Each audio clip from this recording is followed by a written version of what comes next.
Boa noite, irmãos.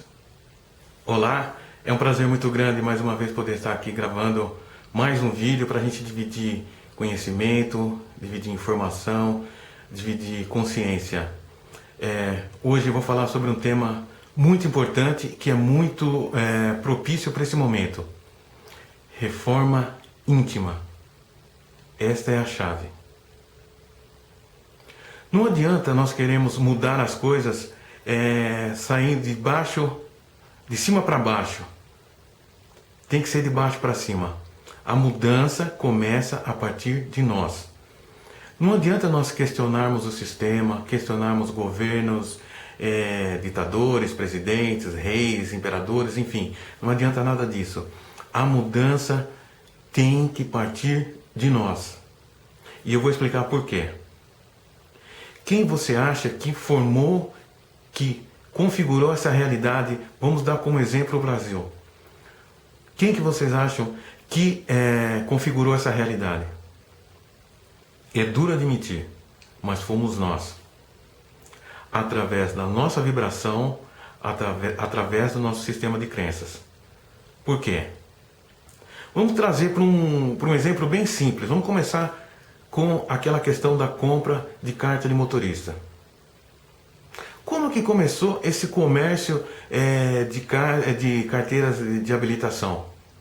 Você acha que foi a autoescola que bolou isso? Falou, olha, vamos vender as cartas de motorista porque vai dar legal, vai ser interessante, a gente vai ganhar muito dinheiro. Não foi.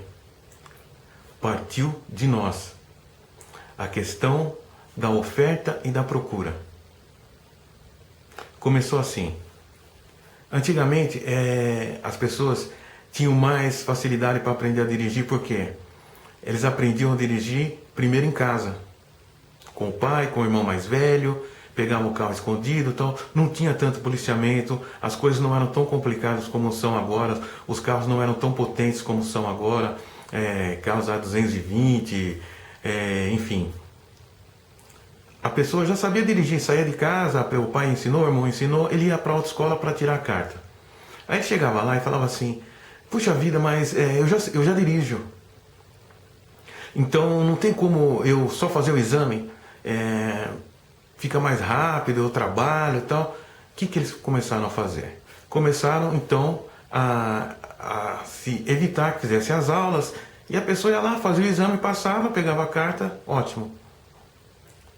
Depois, começou a piorar a coisa, porque a pessoa já dirigia, né? Então ia lá e falava assim, poxa vida, mas eu já dirijo faz tempo, não tem como eu pegar essa carta aí, você dá um jeito, eu pago aí o que tem que ser pago e tudo bem, fica entre nós e morreu o assunto.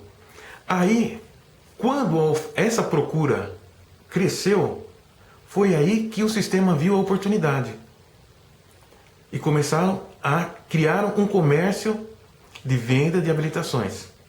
E deu nisso que nós vemos hoje. Motorista sem preparo, motorista que não sabe estacionar um carro. Porque ele compra a carta.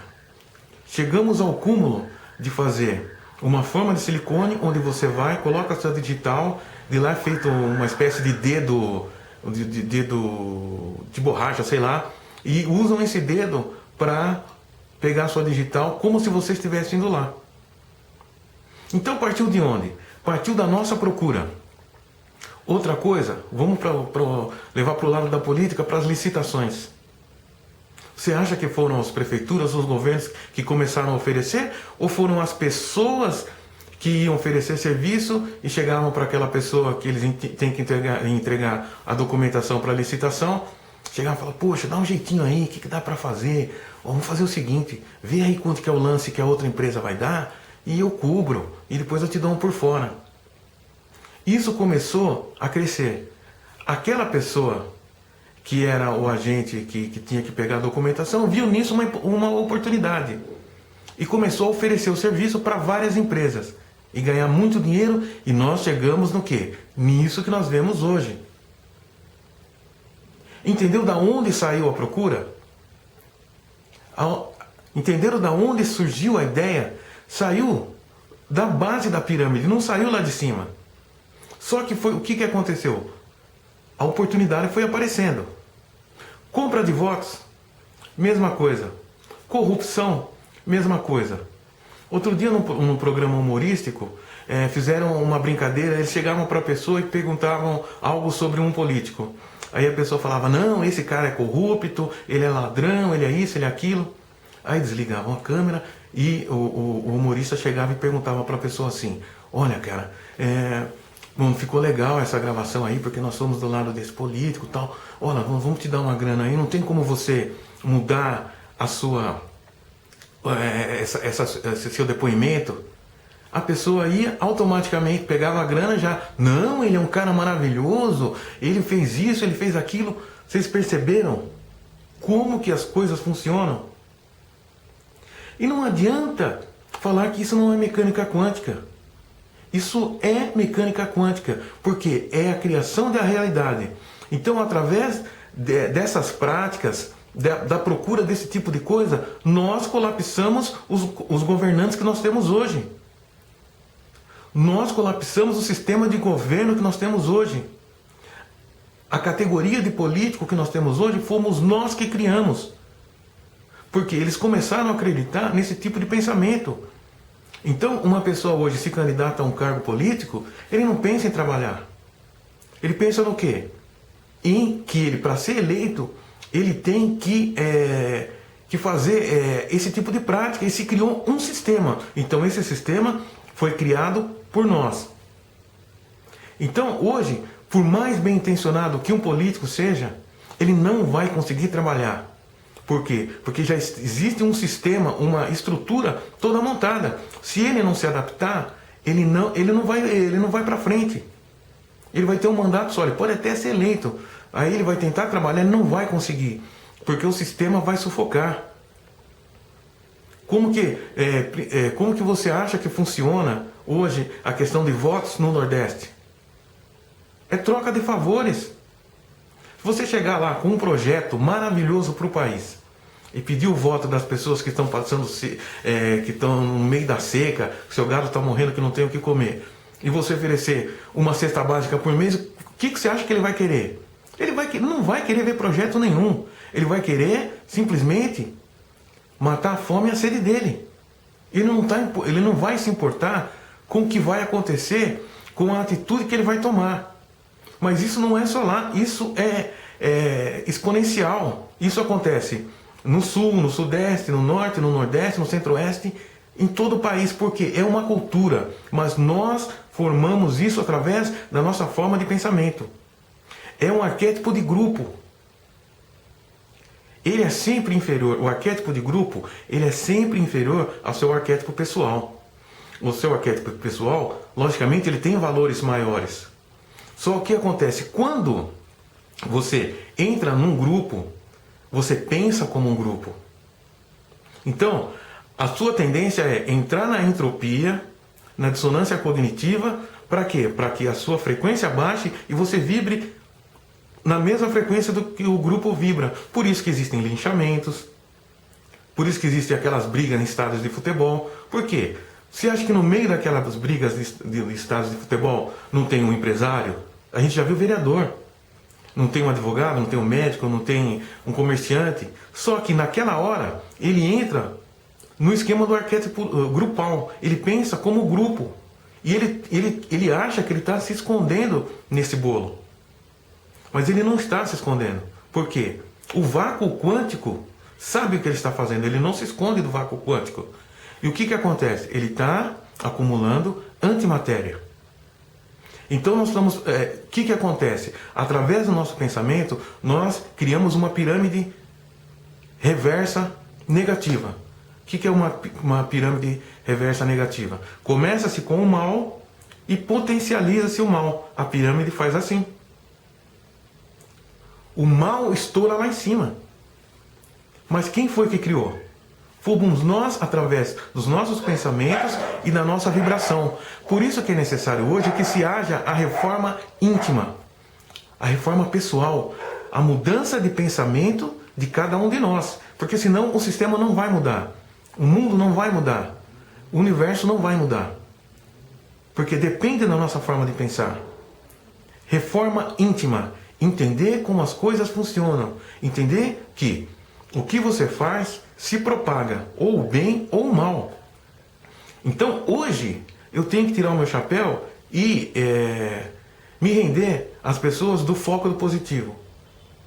Na verdade, muitos não entenderam como funciona o foco no positivo. Acham que tem que ficar vibrando o positivo e tal. Tudo bem, é assim. Mas não é meditando. Não é apenas... Pode meditar, claro. Mas não é só meditando, só orando. Também com ações.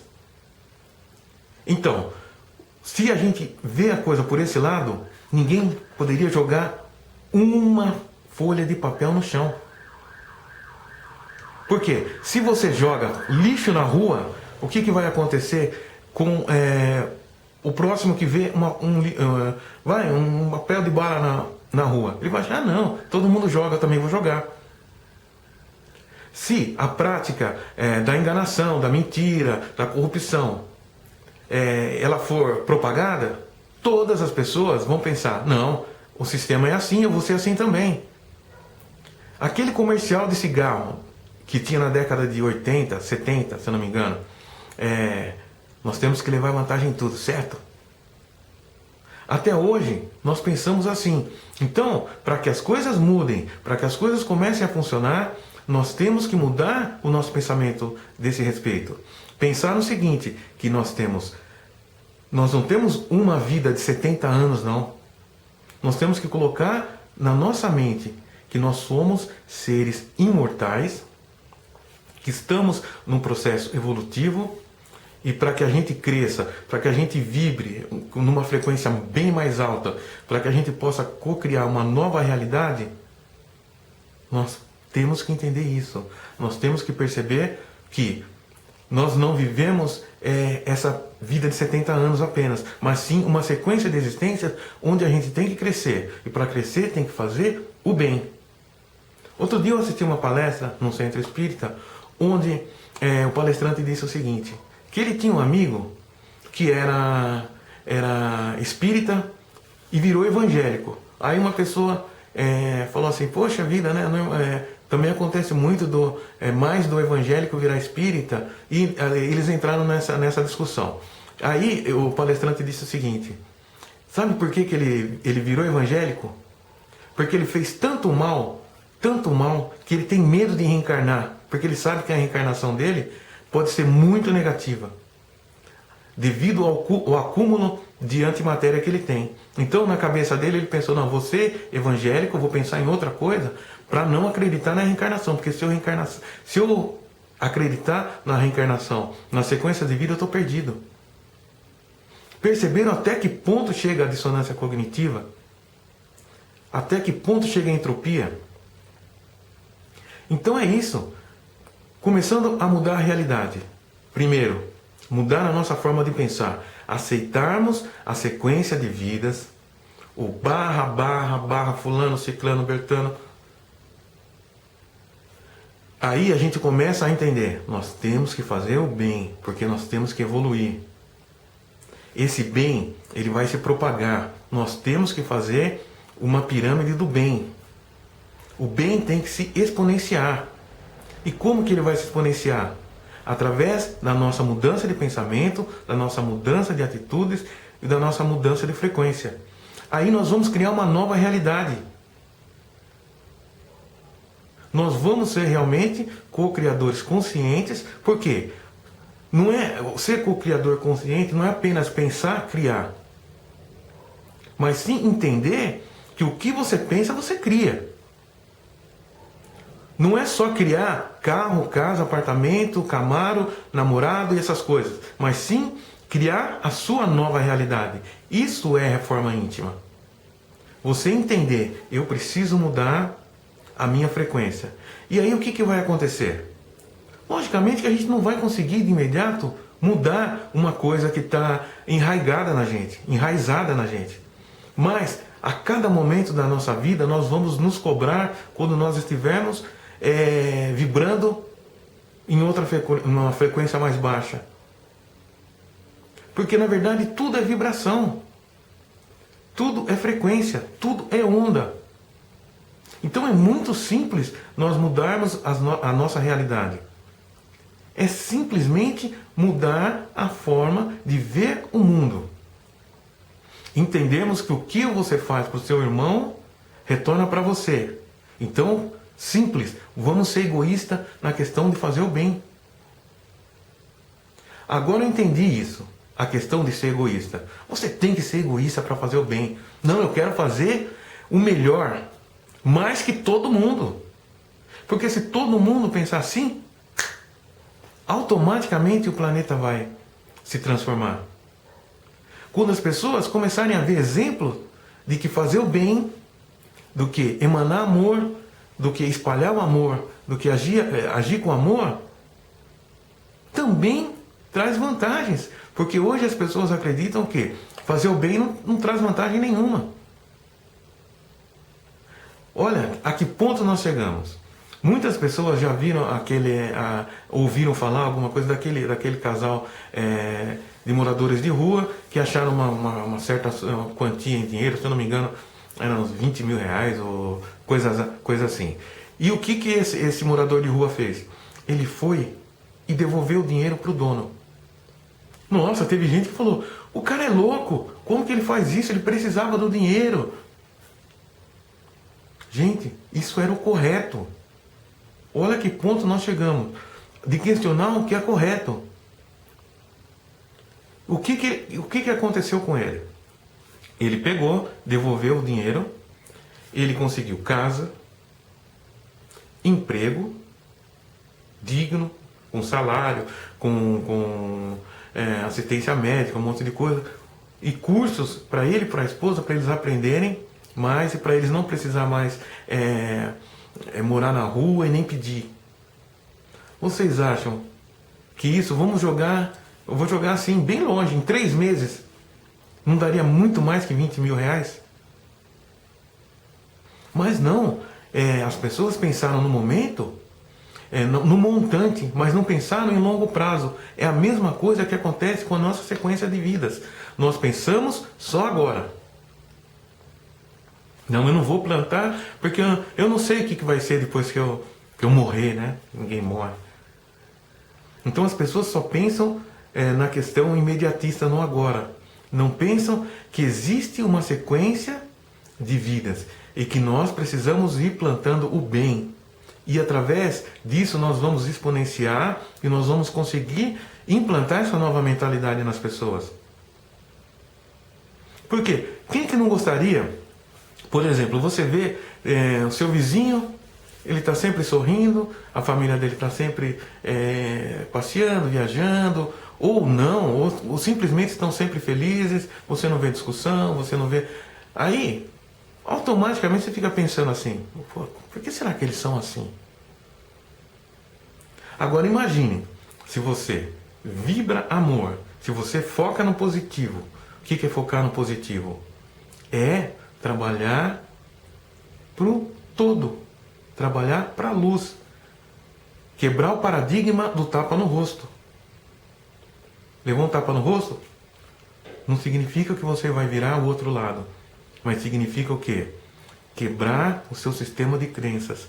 Tudo que para você é uma lei tem que ser questionado. Tudo que a sua mente indica, não, isso aqui tem que ser assim, você tem que questionar.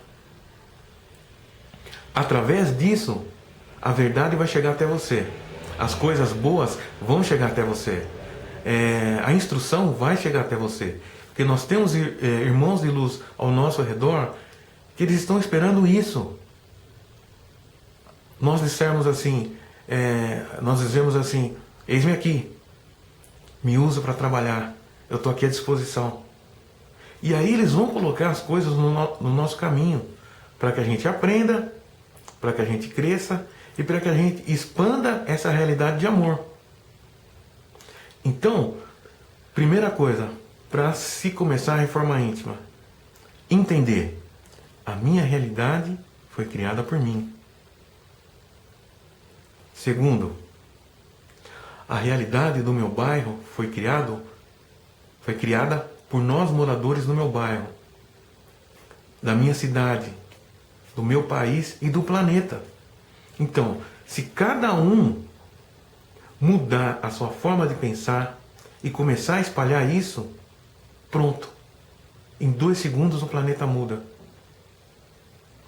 Vai ter resistência? Vai. Mas, imagina só. Por que existe prostituição? Porque existem as pessoas que se beneficiam disso. Por que existe corrupção? Porque existem pessoas que se beneficiam da corrupção. Por que existe o roubo? Porque existem as pessoas que se beneficiam disso, que são os receptadores. Agora, se você roubasse e chegasse, por exemplo, um carro roubado no Brasil, que é levado para o Paraguai, por exemplo, chegasse no Paraguai, não tivesse nenhum comprador para o carro, o que ia acontecer? O cara ia voltar para roubar, correr o risco de ser preso e um monte de coisa assim, sendo que ele não vai conseguir vender. Por que o traficante vai querer vender droga se ele não tem quem compre? Como que alguém vai chegar e fazer uma proposta de corrupção, alguma coisa assim, se ele souber que do outro lado a pessoa não vai aceitar? Como que um político vai comprar voto e tentar ter um mandato sem nenhuma proposta e sem nenhum trabalho, se ele souber que a pessoa não quer saber disso? Ela não quer vender o voto, ela quer uma pessoa que vá lá para trabalhar. Quem serão os políticos que irão procurar o povo? Aqueles que querem trabalhar. Então, perceberam como tudo depende da forma como nós vemos as coisas e como nós agimos? Não existe muro. Ou você trabalha para a luz ou não. Só que se você não trabalha para a luz, não existe neutralidade. Simplesmente você está colaborando com os negativos. Então, toda essa questão que envolve... Não adianta a gente ficar torcendo para A, B, C ou D entrar para ser presidente do Brasil, ou governador, ou prefeito, ou qualquer coisa que seja, qualquer cargo político, ministro, senador. Não importa. Porque enquanto o sistema de crenças que nós temos estiver colocando os políticos lá, atraídos pelo nosso pensamento negativo, não adianta, ele vai chegar lá, vai ter um sistema montado, uma estrutura montada, que vai dizer assim para ele, ou você é corrupto, ou você acabou politicamente. Porque as pessoas que estão lá na base da pirâmide não querem ninguém que trabalhe. Se você fizer uma autoanálise, eu tenho certeza que você vai entender isso. Que tudo o que acontece em todas as esferas da Matrix foi colapsado por nós mesmos, através do nosso sistema de crenças, através do nosso inconsciente ou do nosso subconsciente. E para que tudo mude, nós precisamos começar a mudar sem nos preocuparmos com as outras pessoas. Porque se você pensar assim, eu não vou mudar porque eu vou vender meu voto, porque se o meu vizinho vendeu e pegou uma grana, eu não vou pegar. Não importa. Isso é um particular dele com o todo. Qual é o particular que você quer ter com o todo? Quando você chegar no outro plano, você quer estar como? Cheio de antimatéria? Com um monte de vaso chinês para resgatar? Ou você quer chegar lá para crescer, para evoluir? Ou estando vibrando já, pronto para ir para uma dimensão superior? Tudo está aqui. A realidade. De como o seu filho é, de como a sua esposa, o seu marido é, de como o seu trabalho é, de como o seu país e o seu planeta é. Tudo saiu daqui. A Matrix é como que eu poderia dizer? É um estado mental. Individual e coletivo. Temos que começar a mudar o individual para que o coletivo mude. Obrigado.